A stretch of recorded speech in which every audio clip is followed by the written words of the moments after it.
Hi hello ಎಲ್ರಿಗೂ ನಮಸ್ತೆ, welcome back to my channel. ಎಲ್ಲರೂ ಹೇಗಿದ್ದೀರಾ? ಎಲ್ಲರೂ ಚೆನ್ನಾಗಿದ್ದೀರಾ?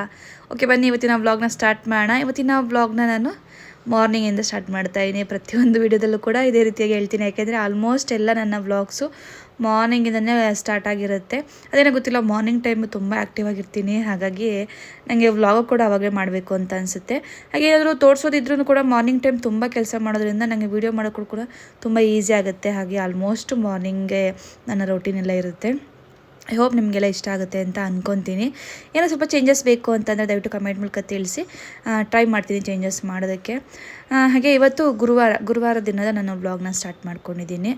ಬೆಳಗ್ಗೆ ಬೇಗನೆ ಎದ್ದು ಸ್ನಾನ ಎಲ್ಲ ಮಾಡ್ಕೊಂಡು ಬಂದು ಇವಾಗ ಆಚೆ ಕಡೆ ಎಲ್ಲ ತೊಳೆದು ಹೊಸ್ಲಿಗೆಲ್ಲ ಅರಿಶಿನ ಕುಂಕುಮ ಎಲ್ಲ ಇಟ್ಟು ರಂಗೋಲಿ ಹಾಕ್ಕೊತಾ ಇದ್ದೀನಿ. ಆ್ಯಸ್ ಯೂಶುವಲ್ ದಿನ ಎಲ್ಲ ಹೇಗೆ ಮಾಡ್ತೀನಲ್ವ ಅದೇ ರೀತಿಗೆ ರೋಟೀನು. ಬಟ್ ಆದರೂ ಕೂಡ ಈ ಥರದ ವಿಡಿಯೋದಲ್ಲಿ ನಿಮಗೆಲ್ಲ ಇಷ್ಟ ಆಗುತ್ತೆ ಅಂತ ನಾನು ಆದಷ್ಟು ಇದನ್ನೇ ಶೇರ್ ಮಾಡ್ಕೊತಾ ಇದ್ದೀನಿ. ಫೈನಲಿ ನೋಡಿ ಇತ್ತು ಮನೆ ಮುಂದೆ ಎಲ್ಲ ರಂಗೋಲಿ ಹಾಕಿದ್ದೀನಿ. ತುಳಸಿಗೆಲ್ಲ ಅರಿಶಿನ ಕುಂಕುಮ ಎಲ್ಲ ಇಟ್ಟಿದ್ದಕ್ಕೆ ಚೆನ್ನಾಗಿ ಕಾಣಿಸ್ತಿದೆ. ಅದು ಕೂಡ ನೀಟಾಗಿ ರಂಗೋಲಿ ಎಲ್ಲ ಹಾಕಿ ಬಂದು ಹಾಗೆ ದೇವ್ರ ಮನೆಯೂ ಕೂಡ ಇವತ್ತೇ ಕ್ಲೀನ್ ಮಾಡ್ಕೊತಾ ಇದ್ದೀನಿ. ದೇವ್ರ ಪಾತ್ರೆಗಳೆಲ್ಲ ಇನ್ನು ನಾಳೆ ಶುಕ್ರವಾರ ಕ್ಲೀನ್ ಮಾಡೋಂಗಿಲ್ಲ. ಬುಧವಾರನೇ ಮಾಡಬೇಕಾಗಿತ್ತು, ಬಟ್ ನನಗೆ ಆಗಲಿಲ್ಲ ನೆನ್ನೆ. ಬಟ್ ಆಲ್ಮೋಸ್ಟ್ ಗುರುವಾರನೇ ಮಾಡ್ಕೊತೀನಿ. ಹಿಂದಿನ ದಿನ ಏನೋ ಅಂದರೆ ಮಾಡಬೇಕು ಅಂತೇನು ಅನಿಸಲ್ಲ, ಯಾಕೆಂದರೆ ಸ್ನಾನ ಮಾಡ್ತೀನಲ್ಲ ಬೆಳಗ್ಗೆ ಅವಾಗಲೇ ವಾಶ್ ಮಾಡಿಕೊಂಡ್ರೆ ಆಯಿತು ಬಿಡಿ, ಎಷ್ಟೊತ್ತು ಮಾಡಬೇಕು ಅಂತ ಅಂದ್ಬಿಟ್ಟು ಸುಮ್ಮನೆ ಆಗಿಬಿಡ್ತೀನಿ ಅಷ್ಟೇ. ಹಾಗೆ ಇವಾಗ ದೇವ್ರ ಮನೆ ಪಾತ್ರೆಗಳೆಲ್ಲ ತೊಗೊಂಡು ಬಂದು ಇವಾಗ ವಾಶ್ ಮಾಡ್ಕೊತಾ ಇದ್ದೀನಿ ಎಲ್ಲನೂ ಕೂಡ. ಸ್ವಲ್ಪ ಲಿಕ್ವಿಡು, ಸ್ವಲ್ಪ ಪಿತಾಂಬರಿ ಪೌಡ್ರ್ ಹಾಕಿ ವಾಶ್ ಮಾಡಿಕೊಂಡು ತೊಳ್ಕೊತೀನಿ. ಹಾಗೆ ದೇವ್ರ ಮನೆಯೂ ಕೂಡ ಕ್ಲೀನ್ ಮಾಡ್ಕೊಂಡಿದ್ದೆ ನೀಟಾಗಿ. ಯಾಕೆಂದರೆ ನಮ್ಮ ಮನೇಲಿ ಒಂದು ಫೋಟೋ ಇತ್ತಲ್ವ, ನಾನು ಸ್ವಲ್ಪ ಚೇಂಜಸ್ ಮಾಡಿದ್ದೆ ಈ ನಡುವೆ ದೇವ್ರ ಮನೆಯಲ್ಲಿ. ನೀವು ಗಮನಿಸಿರ್ಬೋದು, ಲಾಸ್ಟ್ ಬ್ಲಾಗ್ ಏನಾದರೂ ನೋಡಿದರೆ ನಿಮಗೆ ಗೊತ್ತಿರುತ್ತೆ. ಆ ಫೋಟೋ ಏನಿತ್ತಲ್ವ ಅದು ಕೆಳಗೆ ಬಿದ್ದೋಯ್ತು, ಒಡೆದೋಯ್ತು. ಹಾಗಾಗಿ ಫೋಟೋನ ಚೇಂಜಸ್ ಮಾಡಿದ್ವಿ. ಅಂದರೆ ಇವತ್ತು ಗುರುವಾರ ಅಂದರೆ ಬುಧವಾರ ಆ ಥರ ಆಯಿತು. ಫೋಟೋ ಒಡೆದೋಗಿದ್ದ ದಿವಸ ಏನು ಮಾಡಬೇಕು ನಾವು ಅಂದರೆ ಅವತ್ತಿನ ದಿನವೇ ನಾವು ತಂದು ಫೋಟೋ ಚೇಂಜ್ ಮಾಡಿ ಅದೇ ಜಾಗದಲ್ಲಿ ಇಟ್ಟು ಪೂಜೆ ಮಾಡಬೇಕಾಗುತ್ತೆ. ಹಾಗಾಗಿ ಫೋಟೋ ಹೋಯ್ತಲ್ಲ ಅಂತ ಅಂದ್ಬಿಟ್ಟು ಹೋಗಿ ಹೊಸ ತೊಗೊಂಡು ಬಂದಿದ್ವಿ ಹಿಂದಿನ ದಿನವೇ. ಬಟ್ ನಾನು ಗುರುವಾರನೇ ಮನೆಯೆಲ್ಲ ಕ್ಲೀನ್ ಮಾಡಿಕೊಂಡು ಇಟ್ಟರಾಯ್ತು ಅಂತ ಅಂದ್ಬಿಟ್ಟು ನಾನು ಗುರುವಾರ ಬೆಳಗ್ಗೆ ಪೂಜೆ ಮಾಡ್ಕೊತಾ ಇದ್ದೀನಿ. ಈ ಥರ ಆದಾಗ ಫೋಟೋಗಳೇನಾದರೂ ಒಡೆದೋದಾಗ ಏನು ಮಾಡಬೇಕಾಗುತ್ತೆ ಅಂದರೆ ನಾವು ನೀಟಾಗಿ ಆ ಜಾಗನ ಗಂಜಲ ಬರುತ್ತಲ್ವ, ಹಸಿರಿನ ಗಂಜಲ ಹಾಕಿ ಎಲ್ಲ ನೀಟಾಗಿ ಕ್ಲೀನ್ ಮಾಡ್ಕೋಬೇಕಾಗುತ್ತೆ, ಒರೆಸ್ಕೋಬೇಕಾಗುತ್ತೆ. ನಾನು ಇಡೀ ದೇವ್ರ ಮನೆಯೂ ಕೂಡ ಗಂಜಲ ನೀರು ಹಾಕಿ ನೀಟಾಗಿ ಒರೆಸ್ಕೊಂಬಿಟ್ಟು ನಾವು ಫೋಟೋ ನಾನು ಎಲ್ಲಿ ಇಡ್ತಾ ಇದ್ನಲ್ವ ಆ ಫೋಟೋನ ಅದೇ ಜಾಗದಲ್ಲಿ ಸೇಮ್ ಫೋಟೋನೇ ತಂದಿದ್ದೀನಿ. ಸ್ವಲ್ಪ ಚೇಂಜಸ್ ಇದೆ ಅಷ್ಟೇ. ಬಟ್ ಆ ಫೋಟೋ ಸ್ವಲ್ಪ ದೊಡ್ಡದಾಗಿತ್ತು, ಬಟ್ ಆ ಸೈಜಲ್ಲಿ ನಮಗೆ ಸಿಗಲಿಲ್ಲ. ತಕ್ಷಣಕ್ಕೆ ಬೇಕೇ ಬೇಕಾಗಿತ್ತಲ್ವ, ಹಾಗಾಗಿ ಇಮಿಡಿಯೇಟ್ ತಂದು ಇಡಬೇಕು ಅಂತ ಹೇಳಿದ್ರು. ಹಾಗಾಗಿ ಆ ಕೆಲಸ ಮಾಡೋಣ ಅಂತ ಅಂದ್ಬಿಟ್ಟು ನಾವು ಯಾವ ಸಿಕ್ಕರೆ ಅದನ್ನು ತೊಗೊಂಡು ಬಂದು ಸದ್ಯಕ್ಕೆ ಇಟ್ಟಿದ್ದೀವಿ. ಯಾವುದೋ ಒಂದು ಇರಲಿ ಬಿಡು ಅಂತ ಅಂದ್ಬಿಟ್ಟು ಅದನ್ನು ಇಟ್ಟು ಈಗ ಅದಕ್ಕೆ ಅರಿಶಿನ ಕುಂಕುಮ ಎಲ್ಲ ಇಟ್ಟು ಹೂ ಇಟ್ಟು ಇವಾಗ ಚೆನ್ನಾಗಿ ಪೂಜೆ ಮಾಡ್ತಾಯಿದ್ದೀನಿ. ಯಾಕೆಂದರೆ ಈ ಥರ ಆದಾಗ ಈ ಥರ ಮಾಡಬೇಕು. ಹಾಗಾಗಿ ನಾನು ಈ ಥರ ಮಾಡಿದ್ದೀನಿ. ಇವಾಗಂತೂ ತುಂಬ ಚೆನ್ನಾಗಿ ಕಾಣಿಸ್ತಿದೆ, ಇಲ್ಲಿ ನೋಡ್ತಾ ಇರ್ಬೋದಲ್ವ. ಈ ಥರ ಇದ್ರ ಬದ್ರ ಫೋಟೋ ಇಡೋದು ಬೇಡ ಅಂತ ಅಂದ್ಬಿಟ್ಟು ನಾನು ಆ ರೀತಿ ಪ್ಲ್ಯಾನ್ ಮಾಡಿಕೊಂಡೆ. ಬಟ್ ಮಳೆ ಹೊಡೆಯೋಂಗಿಲ್ಲ, ನಮ್ಮದು ರೆಂಟ್ ಹೌಸ್ ಆಗಿರೋದ್ರಿಂದ ಮಳೆ ಹೊಡೆಯೋಕ್ಕೆ ಬಿಡಲ್ಲ. ಮತ್ತು ಅದು ಸ್ಟಿಕ್ಕರ್ ತಂದು ಮೆತ್ತಿರೋದ್ರಿಂದ ಯಾಕೋ ಗೊತ್ತಿಲ್ಲ, ಇತ್ತು ತುಂಬ ದಿನ ಇತ್ತು, ಬಟ್ ಯಾಕೋ ಇದ್ದಕ್ಕಿದ್ದಂಗೆ ಬಿದ್ದೋಯ್ತು. ಬಟ್ ಏನೂ ಮಾಡೋಕ್ಕಾಗಲ್ಲ, ಮಿಸ್ ಆಗಿ ಬಿದ್ದಿದ್ದಲ್ವಾ. ಹಾಗಾಗಿ ಓಕೆ ಬಿಡು, ಇನ್ನು ಅಂದರೆ ಚಿಕ್ಕದು, ತುಂಬ ಚಿಕ್ಕದು ದೇವ್ರ ಮನೆ. ಏನು ಮಾಡಿದ್ರೂ ಕೂಡ ಅದು ನನಗೆ ನೀಟಾಗಿ ಇಡೋದಕ್ಕೆ ಆಗ್ತಾಯಿಲ್ಲ. ಫೋಟೋಗಳು ಏನೇ ತಂದು ಸ್ಟಿಕ್ಕರ್ ತಂದು ಎಷ್ಟೇ ಗಟ್ಟಿಯಾಗಿ ತಂದಿಟ್ರೂ ಕೂಡ ಯಾಕೋ ಬಿದ್ದು ಹೋಗ್ತಾಯಿದೆ. ಓಕೆ ಬೇಡ, ಕೆಳಗಡೆ ಇಟ್ಬೇಡ, ಯಾಕೆ ಸುಮ್ಮನೆ ಯಾವಾಗಲೂ ಆ ಥರ ಆಗೋದು ಬೇಡ ಅಂತ ಅಂದ್ಬಿಟ್ಟು ಕೆಳಗಡೆ ಇಟ್ಕೊಂಡು ಜೋಡಿಸ್ಕೊಂಡಿದ್ದೀನಿ ಸದ್ಯಕ್ಕೆ. ನೋಡೋಣ ನೆಕ್ಸ್ಟ್ ಮನೆಗೆ ಹೋಗೋವರೆಗೂ ಇದೇ ಥರನೇ ಮ್ಯಾನೇಜ್ ಮಾಡ್ಕೊಂಡ್ರೆ ಆಯಿತು ಅಂತ. ಇನ್ನು ನಮಗೆ ಬೇರೆ ಆಪ್ಷನ್ ಇಲ್ಲ, ಮಳೆ ಅಂತೂ ಹೊಡೆಯೋಂಗಿಲ್ಲ. ಹಾಗಾಗಿ ನಾನು ಇದೇ ಥರ, ನಮ್ಮ ಹಸ್ಬೆಂಡು ಹಂಗೆ ಅಂದರು, ಇಡಬೇಡ ಆ ಥರ ಎಲ್ಲ ಮೇಲೆ, ಸುಮ್ಮನೆ ಬೀಳೋದು ಮತ್ತು ಅದು ಒಡೆದೋಗೋದು, ಮತ್ತು ಅದಕ್ಕೆ ಸುಮ್ಮನೆ ನಾವು ನೆಗೆಟಿವ್ ಥಿಂಕ್ ಮಾಡೋದು ಯಾಕೆ ಬೇಕು, ಕೆಳಗಡೆ ಇಟ್ಟು ಪೂಜೆ ಮಾಡು, ಇಷ್ಟಿಂದ ಮಾಡ್ತಾ ಇದ್ದಲ್ಲ, ಇವಾಗ ಯಾಕೆ ಚೇಂಜ್ ಮಾಡಿದೆ ಅಂತ ಅವರು ಅಂದರು.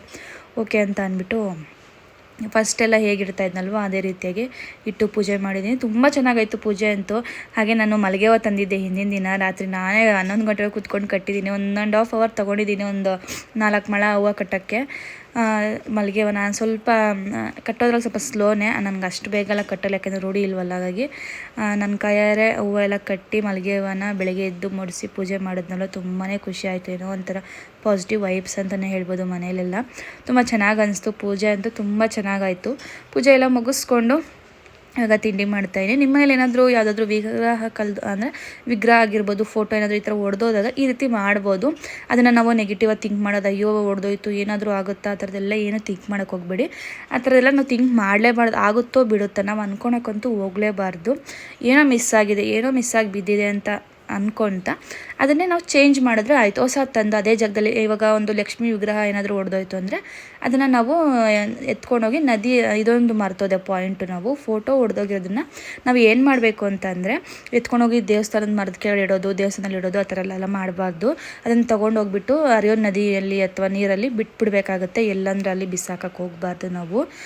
ಹಸ್ಬೆಂಡ್ ಕೊಟ್ಟಿದ್ದೆ, ಅವರು ನಾನು ಬಿಟ್ಬರ್ತೀನಿ ಹರಿಯೋ ನೀರಲ್ಲಿ ಅಂತ ಅಂದ್ಬಿಟ್ಟು ಎತ್ಕೊಂಡು ಹೋಗಿದ್ರು. ಈ ಥರ ಮಾಡಿ ವಿಗ್ರಹ ಆಗಿರ್ಬೋದು, ಫೋಟೋ ಆಗಿರ್ಬೋದು ಇದೇ ರೀತಿ ಮಾಡಬೇಕಾಗುತ್ತೆ. ಹಾಗಾಗಿ ತಕ್ಷಣ ಇನ್ನೊಂದು ಬಂದುಬಿಟ್ಟು ವಿಗ್ರಹ ಏನಾದರೂ ಹಂಗಾಗಿ ಒಡೆದೋಗಿದ್ರೆ ಅಥವಾ ಫೋಟೋ ಏನಾದರೂ ಒಡೆದೋದಾಗ ತಕ್ಷಣ ನಾವು ಅದನ್ನು ರಿಪ್ಲೇಸ್ ಮಾಡಬೇಕಾಗುತ್ತೆ. ಅಂದರೆ ನಮ್ದು ಏನು ಫೋಟೋ ಹೊರಟೋಗಿರುತ್ತಲ್ಲ ಸೇಮ್ ಅದೇ ಫೋಟೋ ತಂದಲ್ಲಿ ಗಂಜಲ ಹಾಕಿ ನೀಟಾಗೆಲ್ಲ ಒರೆಸಿ ಆ ಜಾಗದಲ್ಲಿ ಇಟ್ಟು ವೈಟ್ ಪೂಜೆ ಮಾಡಿದ್ರೆ ಎಲ್ಲನೂ ಕೂಡ ಕ್ಲಿಯರ್ ಆಗುತ್ತೆ. ಯಾವುದೇ ರೀತಿ ತೊಂದರೆ ಏನು ಕೂಡ ಆಗಲ್ಲ. ಆರಾಮಾಗಿ ಭಯ ಬೀಳದೆ ಇದನ್ನು ನೀವು ಫಾಲೋ ಮಾಡ್ಬೋದು. ನಮಗೂ ಕೂಡ ಇದನ್ನು ಸ್ವಾಮಿಗಳು ಹೇಳಿರೋದೆ. ಹಾಗೆ ನಾನು ನಿಮ್ಮ ಹತ್ರ ತಿಳಿಸ್ಕೊತಾ ಇದ್ದೆ. ತಕ್ಷಣ ಈ ರೀತಿ ಆದಾಗ ನಾವು ಅವ್ರನ್ನ ಕೇಳಿಕೊಂಡು ಈ ರೀತಿ ಮಾಡಿದ್ದು. ಹಾಗಾಗಿ ನಾನು ನಿಮಗೆ ತಿಳಿಸ್ಕೊಡ್ತಾಯಿದ್ದೀನಿ ನಮ್ಮ ಮನೇಲಿ ಆಗಿರೋ ಅಂಥದ್ದು. ನಾನು ಕೂಡ ಏನು ಮಿಸ್ ಆಗಿ ಬಿದ್ದರೆ ಅದರಿಂದ ಏನು ಪ್ರಾಬ್ಲಮ್ ಇಲ್ಲ ಅಂದ್ಕೊಂಡು ನಾವು ಸುಮ್ಮನೆ ಆದ್ವಿ. ಯಾವುದೇ ರೀತಿ ತೊಂದರೆ ಅಂತೂ ಏನೂ ಆಗಿಲ್ಲ. ನಿಮಗೆ ಅದು ಈ ಥರದ್ದು ನಿಮಗಿದ್ರೆ ನಿಮಗೆ ಇದು ಯೂಸ್ಫುಲ್ ಆಗಿದೆ ಅಂತ ಅಂದ್ಕೊತೀನಿ. ಓಕೆ ಬನ್ನಿ, ನೆಕ್ಸ್ಟು ತಿಂಡಿಗೆ ನಾನು ಇವತ್ತು ಶಾವಿಗೆ ಉಪ್ಪಿಟ್ಟು ಮಾಡ್ತಾಯಿದ್ದೀನಿ. ಹಾಗೆ ಇಲ್ಲಿ ನಾವು ತುಂಬ ಜನ ನಾನು ಶಾವಿಗೆ ಉಪ್ಪಿಟ್ಟು ರೆಸಿಪಿ ತೋರಿಸ್ದಾಗೆಲ್ಲ ಅಂದರೆ ಯೂಶಲಿ ಈ ವ್ಲಾಗಲ್ಲೆಲ್ಲ ತೋರಿಸಿದಾಗ ಕೇಳ್ತಾ ಇರ್ತಾರೆ ಯಾವ ಶಾವಿಗೆ ಯೂಸ್ ಮಾಡೋದು ಅಂತ. ಅನಿಲ್ ಶಾವಿಗೆ ಅಂದರೆ ನಾನು ಇದೊಂದೇ ಯೂಸ್ ಮಾಡಲ್ಲ. ಒಂದ್ಸಲ ಎಂಟಿಯಾರು ತೊಗೊಂಬರ್ತೀನಿ, ಕೆಲವೊಂದು ಸಲ ಬೇರೆದು ತೊಗೊಂಬರ್ತಾ ಇರ್ತೀನಿ. ಯಾವುದಂದರೆ ಅದು ಟ್ರೈ ಮಾಡ್ತಾ ಇರ್ತೀನಿ ಒಟ್ಟಲ್ಲಿ ಯಾವ್ದು ಚೆನ್ನಾಗಿರುತ್ತೆ ಅಂತ. ನಾನು ಪ್ರಿಫರ್ ಮಾಡೋದೇನು ಅಂತಂದರೆ ಈ ಥರ ಶಾವಿಗೆ ಉಪ್ಪಿಟ್ಟಿಗೆ ಆಗಿರ್ಬೋದು ಏನಾದ್ರು ಮಾಡಿದ್ರೆ ಈ ಥರ ಅನಿಲ್ ಶಾವಿಗೆ ತೊಗೊಂಡ್ರೆ ತುಂಬ ಚೆನ್ನಾಗಿರುತ್ತೆ. ಯಾಕೆಂದರೆ ಅಕ್ಕಿ ಶಾವಿಗೆ ಆಗಿರುತ್ತೆ, ಇದು ಸಣ್ಣಕ್ಕೆ ಉದ್ದುದು ತುಂಬ ಚೆನ್ನಾಗಿರುತ್ತೆ. ಇದನ್ನೇ ಯೂಸ್ ಮಾಡಿ ಅಂತ ಹೇಳ್ತೀನಿ. ಅದು ಬಿಟ್ಬಿಟ್ಟು MTR ಅದೊಂಥರ ಪಾಯಸಕ್ಕೆ ಚೆನ್ನಾಗಿರುತ್ತೆ. MTR ಇದಕ್ಕೂ ಯೂಸ್ ಮಾಡ್ಕೋಬೋದು, ಬಟ್ ಅದಕ್ಕಿಂತ ಇದು ಚೆನ್ನಾಗಿರುತ್ತೆ ಅಂತ ಹೇಳ್ತೀನಿ. ಕೆಲವೊಂದು ಸಲ ಇದನ್ನು ತಿಂದು ಬೇಜಾರಾಗ್ಬಿಟ್ಟು ನಾನು ಒಂದ್ಸಲ ಏನು ಮಾಡ್ತೀನಿ, MTR ಕೂಡ ತೊಗೊಂಡು ಬಂದು ಅದನ್ನು ಕೂಡ ಶಾವಿಗೆ ಉಪ್ಪಿಟ್ಟು ಮಾಡ್ಕೊತೀನಿ. ಯಾವ್ದು ಬೇಕಾದ್ರೂ ಯೂಸ್ ಮಾಡ್ಕೊಬೋದು. ನೀವು ಟ್ರೈ ಮಾಡಿ ನೋಡಿ, ನಿಮ್ಗೆ ಯಾವ್ದು ಇಷ್ಟ ಆಗುತ್ತೋ ಅದನ್ನು ಯೂಸ್ ಮಾಡ್ಕೊಳ್ಳಿ. ಫಸ್ಟ್ ಇದನ್ನು ಬಿಸಿಲಿನಲ್ಲಿ ಬೇಯಿಸ್ಕೊಂಡ್ಬಿಟ್ಟು ನೆಕ್ಸ್ಟು ಇದು ನೀರೆಲ್ಲ ಹಾಕ್ಕೊಂಡು ಸ್ವಲ್ಪ ತಣ್ಣೀರು ಹಾಕಿ ಬಿಟ್ಟರೆ ಉದ್ದುದ್ರಾಗಿ ಬರುತ್ತೆ. ಈ ರೀತಿ ಫಾಲೋ ಮಾಡಿದ್ರೆ ಮಾತ್ರ ಉದ್ದುದ್ರಾಗಿ ಬರೋದಿಲ್ಲ, ಅಂದರೆ ಸ್ವಲ್ಪ ಮೆತ್ತಗೆ ಆಗಿಬಿಡುತ್ತೆ. ಇವಾಗ ಲಾಸ್ಟಲ್ಲಿ ನಾನು ಕೊತ್ತಂಬರಿ ಸೊಪ್ಪು, ನಿಂಬೆಹಣ್ಣೆಲ್ಲ ಹಿಂಡ್ಕೊತಾಯಿನಿ. ಇದಕ್ಕೆ ಸೇಮ್ ಉಪ್ಪಿಟ್ಟಿಗೆ ಏನೇನು ಹಾಕ್ತೀವಲ್ಲ ಅದೆಲ್ಲ ಹಾಕಿದ್ದೀನಿ ನಾನು. ಈರುಳ್ಳಿ, ಕ್ಯಾರೆಟು, ಬೀನ್ಸು, ಬಟಾಣಿ ಎಲ್ಲ ಯಾವ ತರಕಾರಿ ಇದೆ ಅಷ್ಟು ಕೂಡ ಹಾಕೊಬೋದು. ಇಲ್ಲ ಚಿತ್ರಾನ್ನ ಥರನೂ ಕೂಡ ಇದನ್ನು ಮಾಡ್ಕೊಬೋದು ತರಕಾರಿ ಹಾಕಿದಿರ. ಇಷ್ಟನ್ನು ಮಾಡಿದ್ದೀನಿ. ಇಷ್ಟು ರೆಡಿ ಆಗಿದೆ ಇವತ್ತು ತಿಂಡಿಗೆ.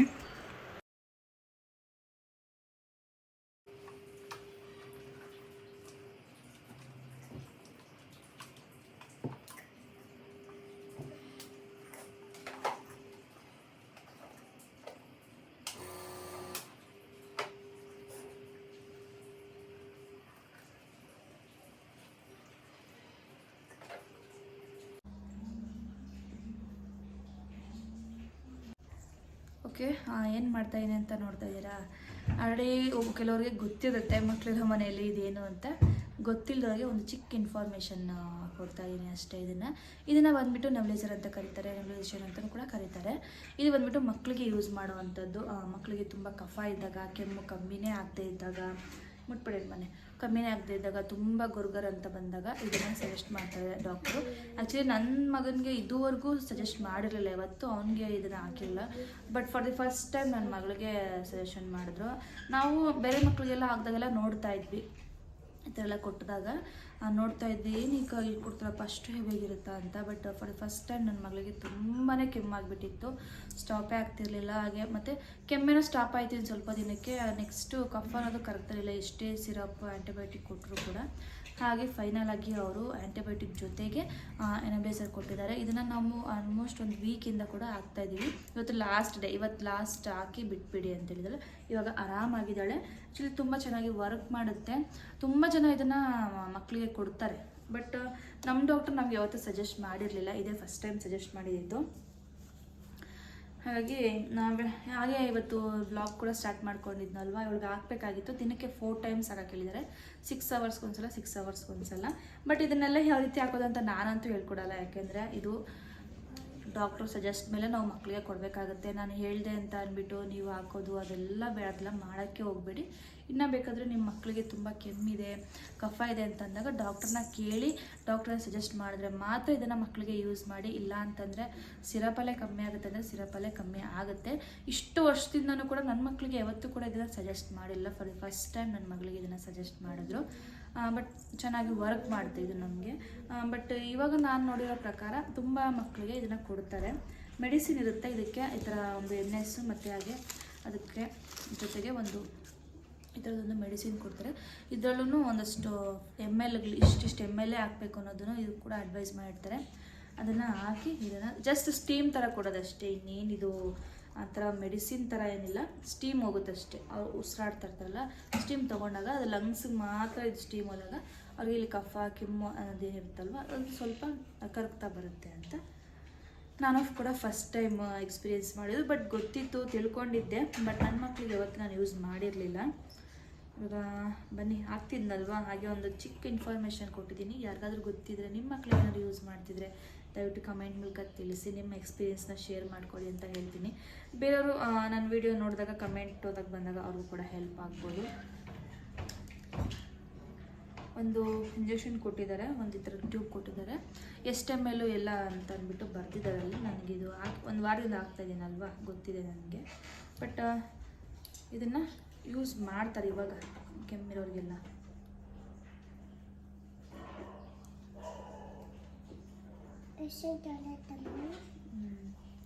ಈ ಥರ ಮಿಕ್ಕಿದ್ದನ್ನ ನಾನು 6 ಅವರ್ಸ್ಗೆ ಹಾಕ್ತೀನಿ. ನಾನು ನೆಕ್ಸ್ಟು ಬೆಳಗ್ಗೆ ಎದ್ದು ಮತ್ತು ಮಧ್ಯಾಹ್ನ 6 ಅವರ್ಸ್ ಯಾವ ಟೈಮ್ ಕೊಟ್ಟಿರ್ತೀನೋ ಆ ಟೈಮಿಂದ 6 ಅವರ್ಸ್ಗೆ ಒಂದೊಂದು ಏಜ್ಗೆ ಒಂದೊಂದು ಥರ ಹೇಳ್ತಾರೆ ಡಾಕ್ಟ್ರು ಸಜೆಸ್ಟ್ ಮೇಲೆ ಮಾತ್ರ ನೀವು ಇದನ್ನು ಕೊಡಿ ಮಕ್ಕಳಿಗೆ ಅಂತ ಹೇಳ್ತೀನಿ. ಮತ್ತು ನೆಕ್ಸ್ಟು ಮೆಡಿಸಿನ್ ಜೊತೆಗೆ ಇದು ಬಂದುಬಿಟ್ಟು ಎಣ್ಣೆ ಜಸ್ಟ್ ಅಷ್ಟೇ.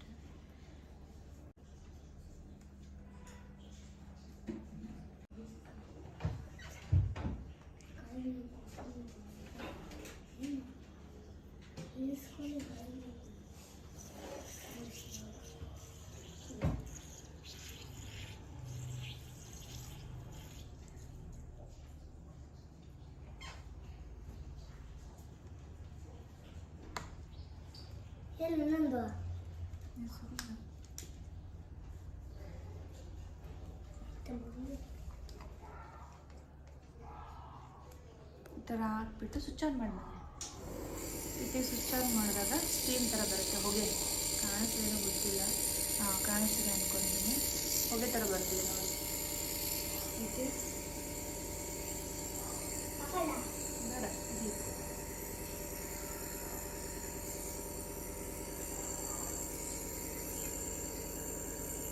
ಇದೆಲ್ಲ ಏನು ಇಂಜೆಕ್ಟ್ ಮಾಡಿದ್ದೀವಲ್ವ, ಇದು ಖಾಲಿ ಆಗೋ ತನಕ ಅವಳಿಗೆ ಸ್ಟೀಮ್ ಕೊಡೋದು. ಒಂದು 10 to 15 minutes ಆಗುತ್ತೆ ಅದು ಮುಗಿಯೋ ಅಷ್ಟರಲ್ಲಿ.